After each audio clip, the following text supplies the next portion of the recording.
میں آپ کو ایک کہانی سناتا ہوں, ایک قصہ سناتا ہوں. یہ قصہ ہے انکل سام کے ملک کے ایک لڑکے سام کا. یہ سام چھوٹا سا تھا, اس کا باپ غریب تھا اور محنت کش تھا, محنت کر کے کماتا تھا اور گھر کا گزارا بڑی مشکل سے ہوتا تھا.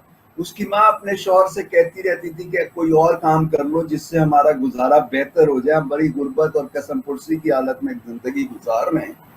لیکن وہ مانتا نہیں تھا, وہ قناعت پسند تھا.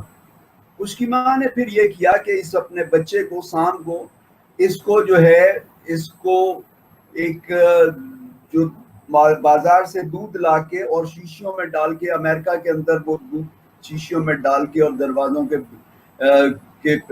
آگے صبح سویرے رکھ دیا جاتا ہے اور پھر مہینے کے آخر کے اندر جا کے پیسے لے لیے جاتے ہیں. تو اس نے اپنے بیٹے کو, یہ سام کو جو چھوٹا سا لڑکا تھا, اس کو اس کام پہ لگایا.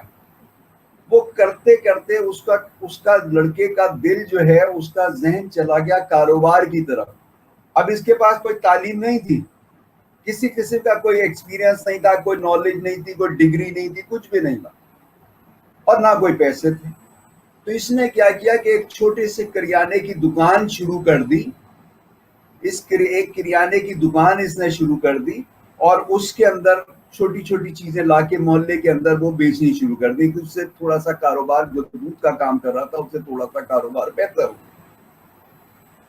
اب اس کے بعد اس نے کیا کیا, اس نے اس کے بعد ایک دکان لی اور کانٹریکٹ پہ دکان لے لی. وہ چلتی ہوئی دکان تھی اور اس نے اس کی سیلز, کیونکہ اس کا جو گاہک تھے ان کے ساتھ بیہیویئر بڑا اچھا تھا, ہر آتے جاتے کو وہ سلام کرتا تھا, لوگوں کے ناموں کے ساتھ ان کو یاد رکھتا تھا. تو اگر کوئی دکان کے آگے سے بھی جا رہا تھا تو اس سے ہیلو ہائے اس کا نام لے کے اس کی خیریت پوچھتا تھا. اس طرح سے اس کے گاہک بہت بڑھ گئے. تو اس دکان کی جو سیل تھی اس سے کئی گنا زیادہ ہو گئی, پروفٹ کئی گنا زیادہ ہو گیا. لیکن جب کانٹریکٹ کا پیریڈ ختم ہوا تو اگلا کانٹریکٹ کرنے سے ان دکان کے مالکان نے منع کر دیا. انہوں نے کہا کہ اب ہم خود ہی کیوں نہ کاروبار کریں, اب اتنی کمائی ہو رہی ہے تو ہم اس کو کیوں دیں, ہم خود ہی کام کرتے ہیں. تو انہوں نے اس سے وہ لے لی.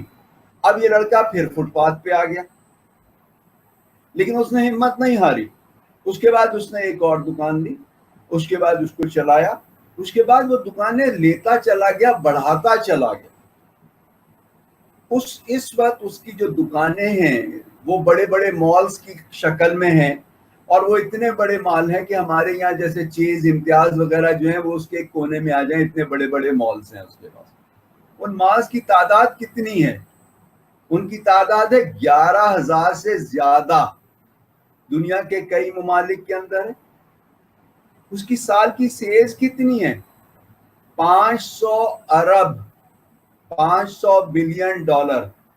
پورے پاکستان کی جو ایکسپورٹ ہے ایک سال کی 20 بلین ڈالر ہے. یعنی پورے پاکستان کی جو ایکسپورٹ ہے 250 سال کی, 250 سال, 250 سال کی, اتنی سیلز ایک سال میں وہ کرتا ہے. 500 بلین ڈالر.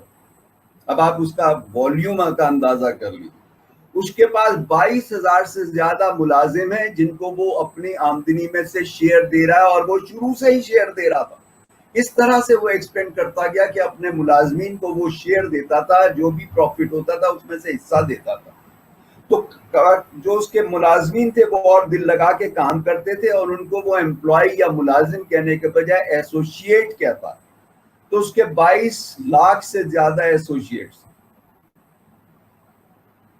اس کے بعد جب تک وہ لڑکا زندہ رہا, ظاہر ہے پھر وہ گرو کر گیا, گرومنگ کر گیا. اس کے بچپن کی تو وہ پرانی بات ہو گئی. اب 50-60 سال اس کو کاروبار میں ہو گیا, اور وہ اس نے کاروبار اتنا بڑا, بغیر کسی ڈگری کے, بغیر کسی بنیادی انویسٹمنٹ کے اس نے اپنے کاروبار کو اتنا بڑھا لیا, اتنا چمکا لیا. اب اس کے بعد جو ہے, جب تک وہ زندہ رہا وہ دنیا کا امیر ترین آدمی تھا. اس کے انتقال کے بعد بل گیٹس جو مائکروسافٹ کا مالک ہے, وہ کاروبار میں یعنی دولت میں سب سے امیر اس کے بعد بنا, ورنہ وہ بھی اتنا امیر نہیں.